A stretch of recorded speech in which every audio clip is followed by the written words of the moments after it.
So now, first speaker, Mislav, let him prepare, and then we can start with the first talk.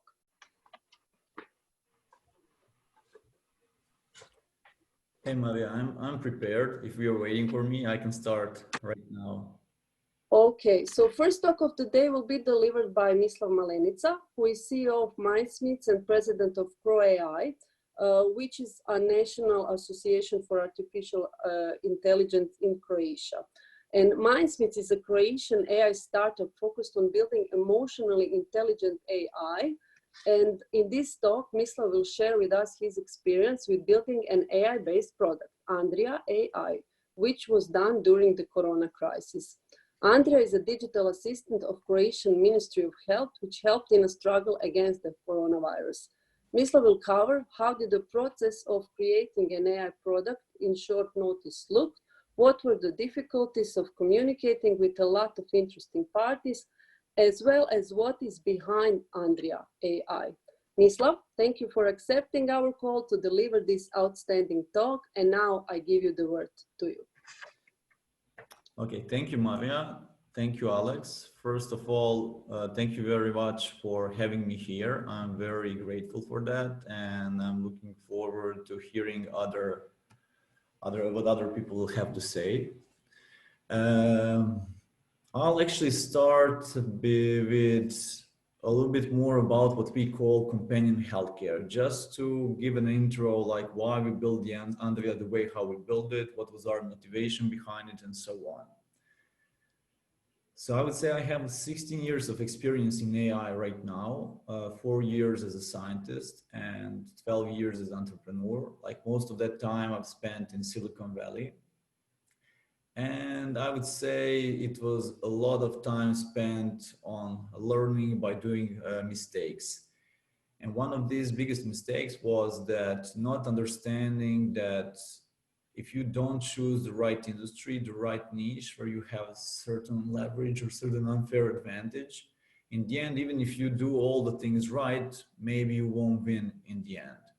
So after, let's say, 12 years of entrepreneurship and actually building startups, we started Mindsmiths less than a year ago. And we decided to focus on AI in healthcare and specifically on chronic conditions. So why chronic conditions? Because if you take a look at few statistics, you'll see that that's something that's bothering the world pretty much. Like 44% of adults older than 20 years have at least one chronic condition.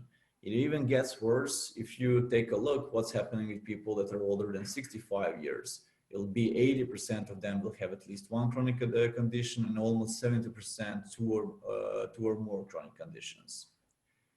And then we were thinking, okay, but what the world is actually doing about that? And we figured out that it's an unsolved problem. And many people don't understand, but chronic illness is something that you can get even when you're very young, in your 20s, and then you can live with it for like the next 50 or 60 years. And you'll feel pretty bad about it because a lot of things that are allowed to normal people won't be allowed to you. You'll very often feel that people treat you differently, that you cannot get the right medical attention that you want, that you need, and so on. So basically then we analyzed how does it look in this ideal world. In this ideal world, if you're a billionaire, managing chronic condition looks like, oh, I have my private medical assistant with me constantly at home. That person will calm me down if I feel bad.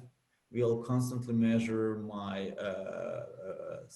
vital signs or different things, and we'll create a plan for me and so on. So if everything is okay, that person can actually encourage me to do a lot of things. But if things get worse, that person can actually call the best doctor in the world, and I'll be immediately admitted and I'll get the high quality care necessary to actually help me go through it. And that's how it looks if you're a billionaire. But if you're not a billionaire, then it looks usually like this. So you'll wait in lines. You'll basically be admitted to a hospital every 6 to 12 months.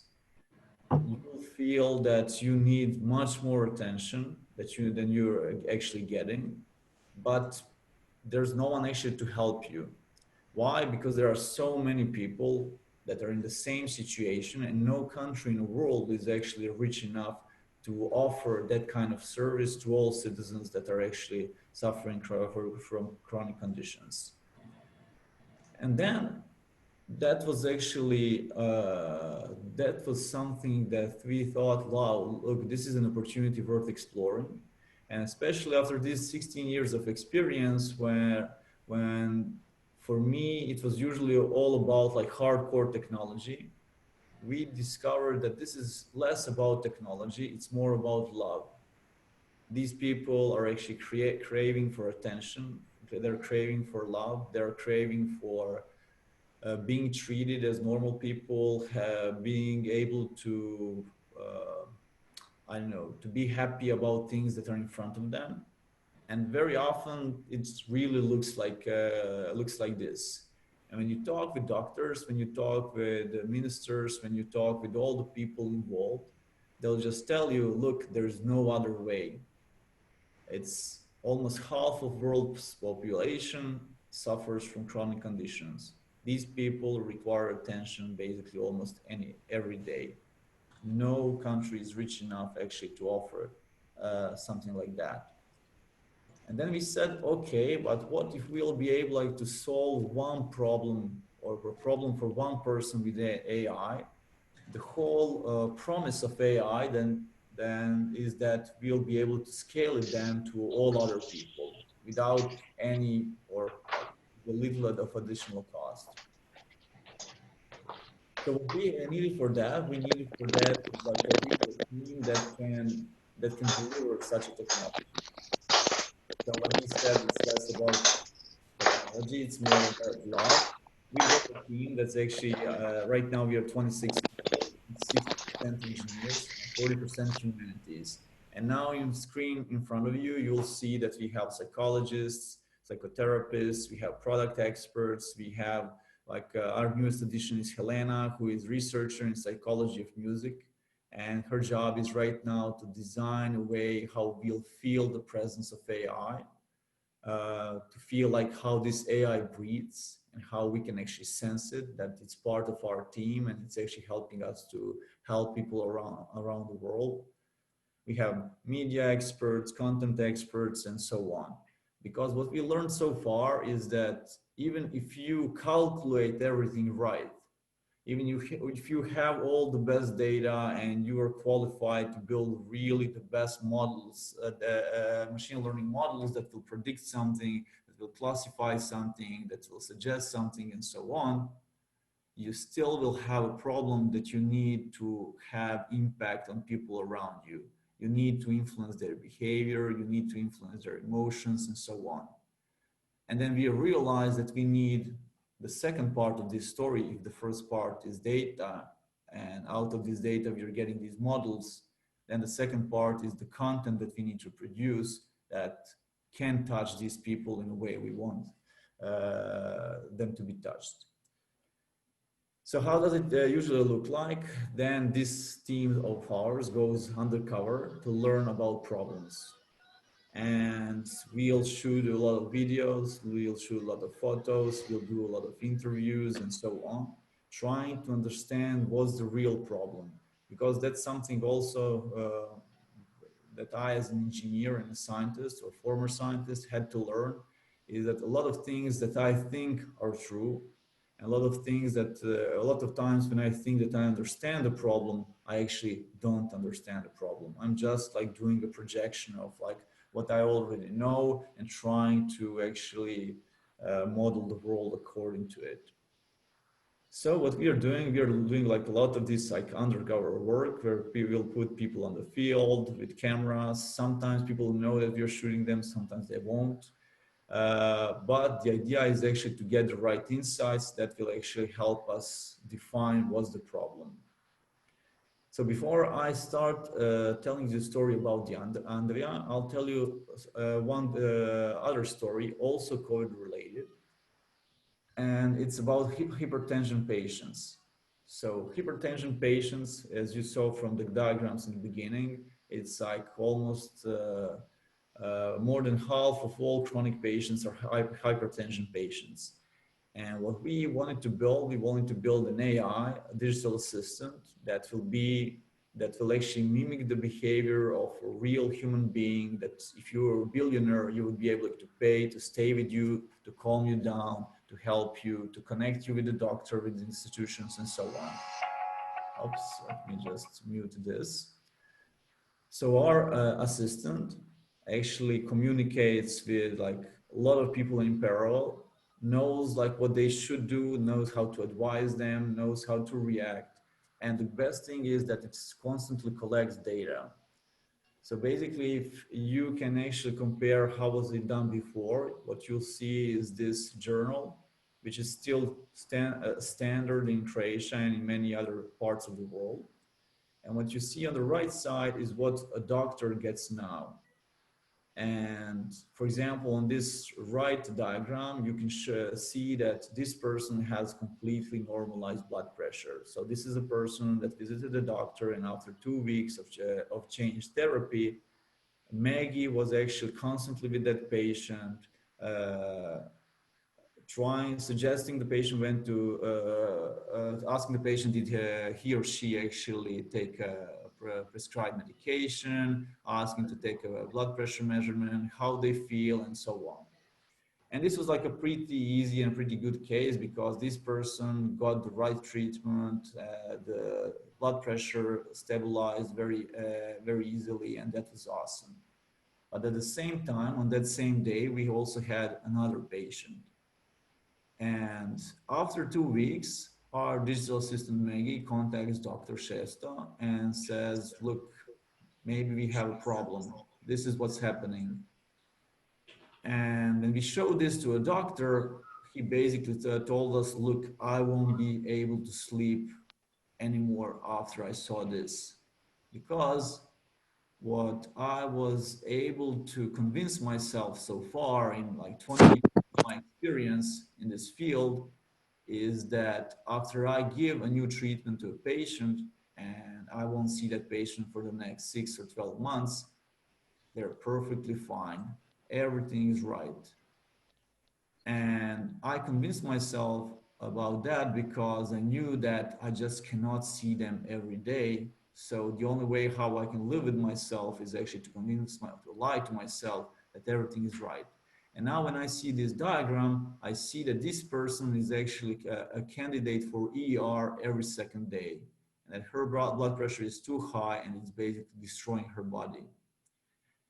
And at that time, we had to decide what we want to do, because there were no protocols. So there is no protocol for someone coming basically every week to a hospital.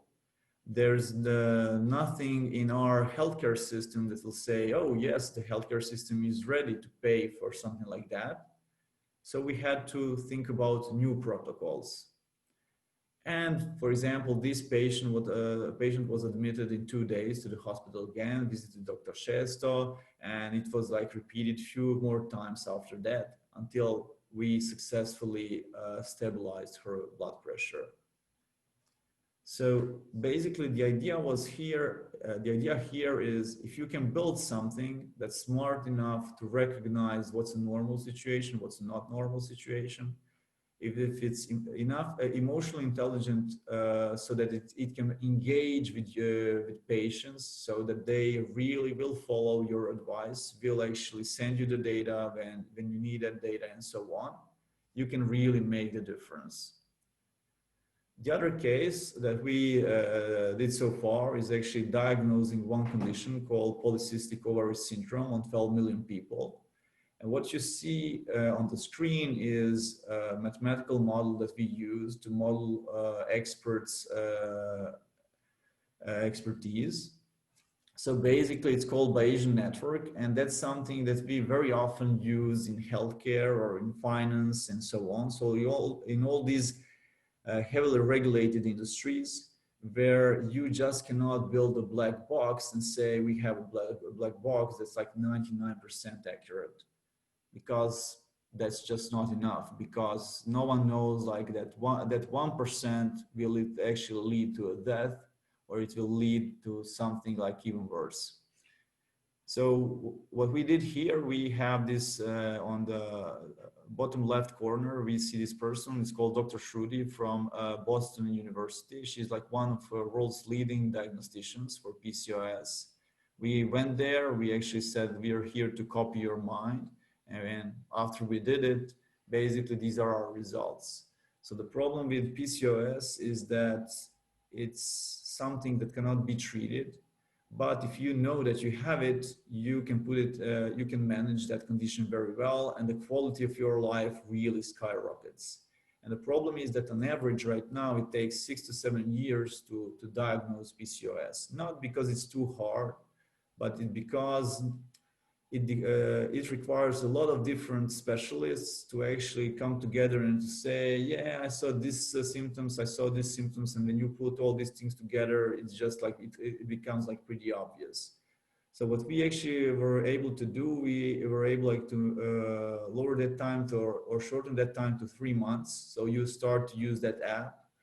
After you start to use that app, it starts collecting some data about you. After some time, when it looks very suspicious that maybe you have PCOS, it starts interacting with you, asking you questions, and actually that lead to diagnosis. This is how we do it. So when I was a scientist at Ruđer Bošković Institute, then that was the time, it was like 16 years ago, that was the time when we all thought that it's all about the algorithms. And we were programming like support vector machines, random forest algorithms, different types of neural networks and so on. And we were thinking, look, there will be a new algorithm, and this new algorithm, you'll be able like, to press one button and then automatically all the problems will be solved. Then after that, I would say I went through a phase where I thought it's all about the data. So if you have access to the data that no one has access to, then basically you're saved. That's it. All the algorithms are already standardized, like even students right now know how to actually start them, how to build models, how to train models and so on. But what in this like 16 years of practice, I actually really learned is that we never met a client, or we never met a problem where we would actually come and there would be enough of data and good enough data just to build actually models.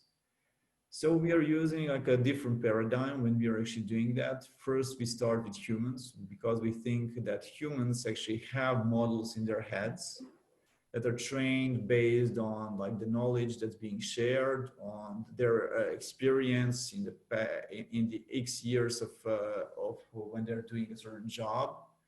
And we're trying to copy that models. And when we have something that's good enough to go into the production, then we push it into the production. And when we go into the production, we start collecting data. And when you start collecting data, then basically you can improve these models. But the idea is actually that we never were able to build something that's meaningful only from the data.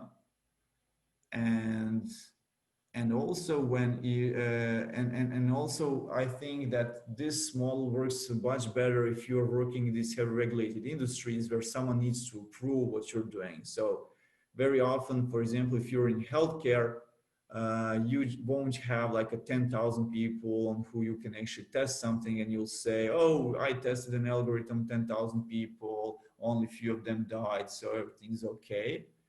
You're usually in a situation where it's much easier to say, I'm testing this algorithm on 5 or 10 human experts, and our algorithm is actually basically behaving the same. So let's give this algorithm a chance in production, in real life.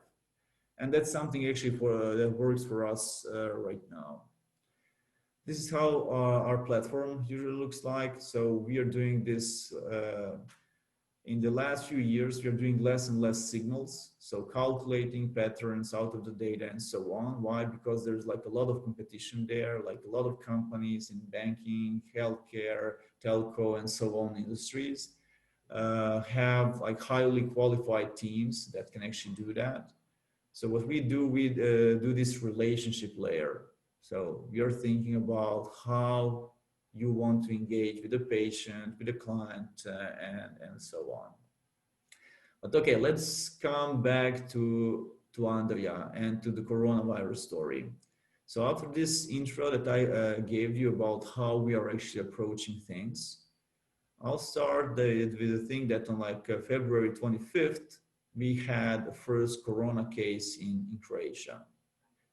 And no one basically knew what to do, because it's not about do people in Croatia know what to do. It was like no one around the world knew what to do and how it will actually affect us. So for some time we were also waiting like anyone else. But after 3 weeks, where basically offices closed down, schools closed down, everything started to close down, we were in a situation where we are saying, okay, maybe we can also just wait and see what will happen, or maybe we can try to do something. And then on one Sunday morning, we decided, look, let's get back to work. And instead of waiting for this thing to pass, let's just work twice as much as we usually do. And let's try to help with the knowledge and the expertise that we have. And then we just started to analyze the problem. And that was like a very tricky thing, because we were thinking, okay, what will our digital assistant be able to do? So there's no vaccine, there's no cure. You cannot diagnose it without a test. So no one in the world can actually, just by asking questions, tell you, do you have a flu? Do you have a cold? Or you have a COVID-19? And we were like, but how can we help? And what we started to do, we started to talk with human experts again. And we went to visit like the best epidemiologists that we have in Croatia. And we asked them, look, are people calling you? And they'll tell you, look, they're calling me all the time, every day, basically every minute, any minute. People are worried. And I'm saying, but you cannot give them vaccine. There's no vaccine. You cannot give them cure. There's no cure. Can you diagnose it over the phone? And they'll tell you, no, I cannot diagnose it over the phone. And they'll say, but what can you do?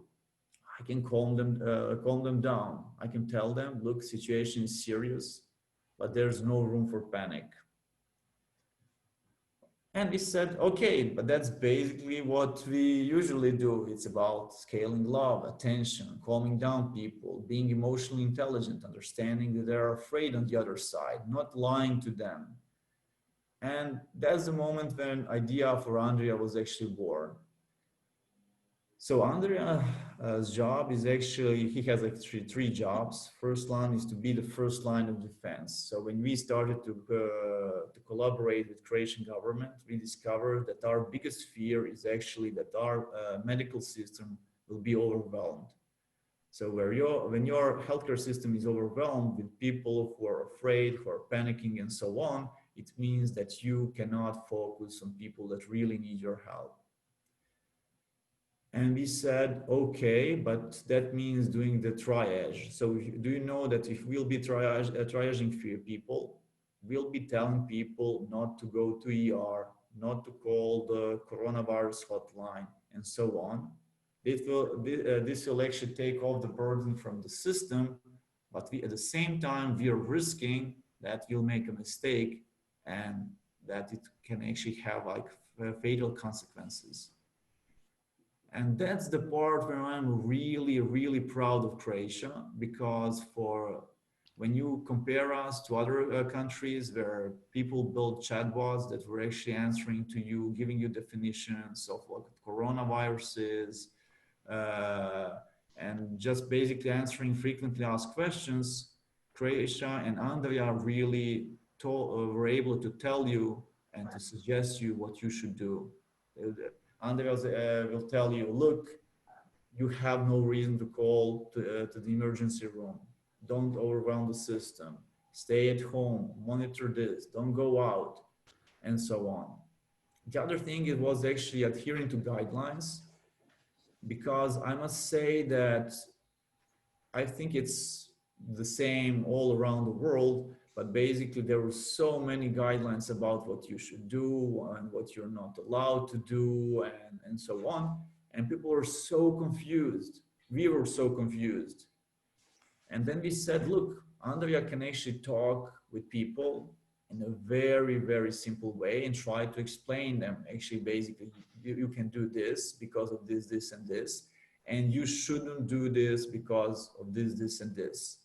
And we've spent a lot of time trying actually to format it in a way that it'll be understandable to a regular person.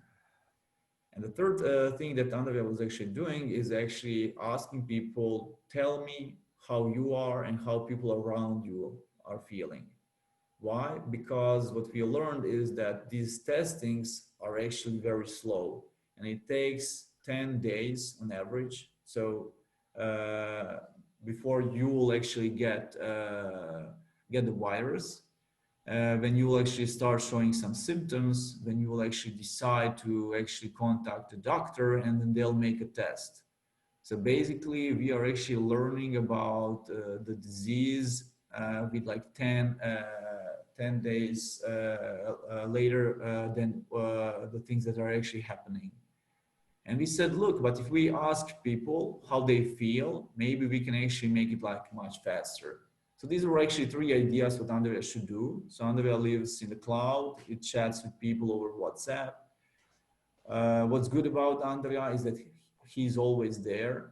So people can always contact him. People don't need to feel embarrassed if they don't know something, if they're scared or whatever. They know that Andrea is not a real person, but when you ask them like how does it feel talking with Andrea, they'll basically tell you it feels like chatting with the epidemiologist who really cares. So before launching Andrea, we tested under 500 people, and knew that we cannot actually give the cure, give the vaccine or whatever. We actually knew that the only thing that we can actually do is actually create a feeling that people are in control of their situation, that they understand how to read the symptoms, that there is a plan, the situation is serious, but there's no need for panic. And so Andrea can actually teach you how to recognize what are the severe symptoms, what are less severe symptoms. Andrea can actually help discover focal points much faster. Andrea also uses gamification to motivate desired behavior patterns, like tell me every day, how are you feeling? It's anonymous, but at the same time, it will really help us, because we'll learn, are we being able to control the disease or not. Andrea also is like making sure that citizens are aware of the restrictions, trying to actually show it in a very nice and understandable way. Everything is very personalized, changes constantly so that it's not boring, and so on. So the results. The main result was that after introduction of Andrea, we had immediate reduction of calls on our coronavirus hotline, so 113, for like more than 25%. And it was like a pretty big success. Also, when we asked users how they felt about Andrea, 87% of them said, Andrea is actually helping me. Although Andrea cannot give you the cure, the vaccine, cannot actually admit you to the hospital, and so on. It was like around 83,000 users asking Andrea for help. Andrea answered to more than 860,000 questions. Got like a lot of feedback, and most of this feedback was really positive. Of course, there are some people saying, look, why isn't more natural language processing? Why isn't doing this? I don't think our government's doing a good job. And Andrea, you are also part of that problem, and so on. But basically, very soon, Andrea became like a part of our pop culture. So it was so well accepted by the public, who actually needed something, like needed an idea that something good is happening and that maybe we can also harness technology to help us with that. Andreas was developed not only by Mindsmiths, but by our Croatia association. So 4 companies out of Croatia decided to donate their knowledge, their technology and expertise. We built the assistant, Infobip, who's like one of the world's leading omni-channel communication platform providers, actually donated all the communication layers, so for free.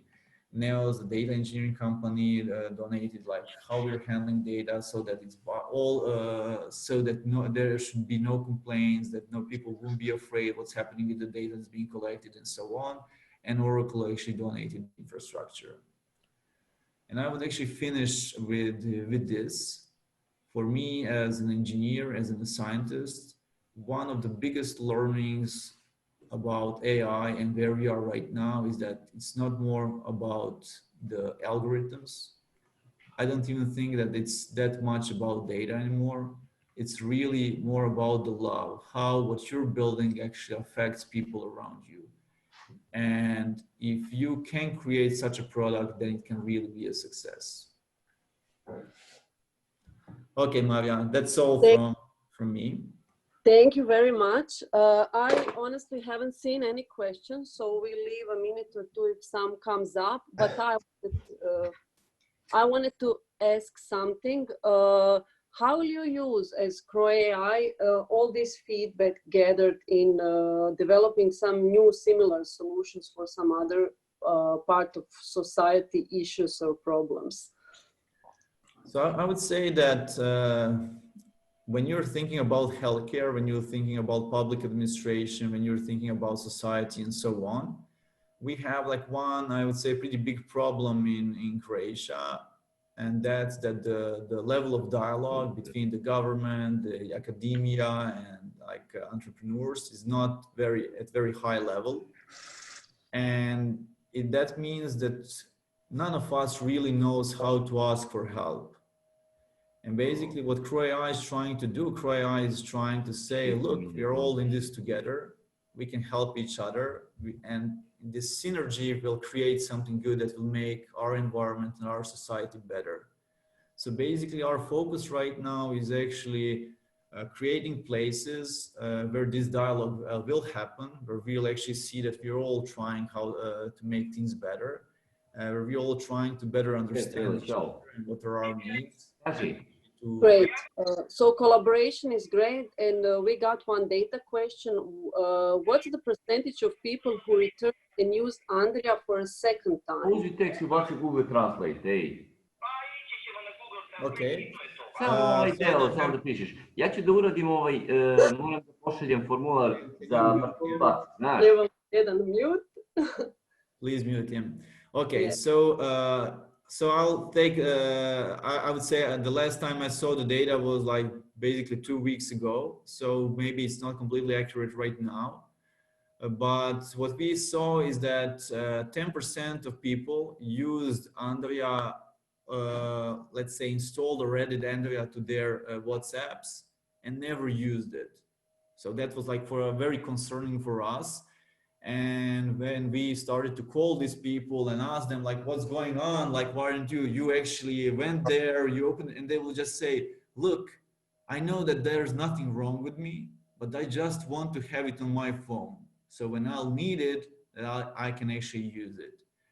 I would say that around 30% of people used Andrija more than for 1 day. And that's mainly because they started to actually send us the input on how they felt, how their family felt and is feeling and so on.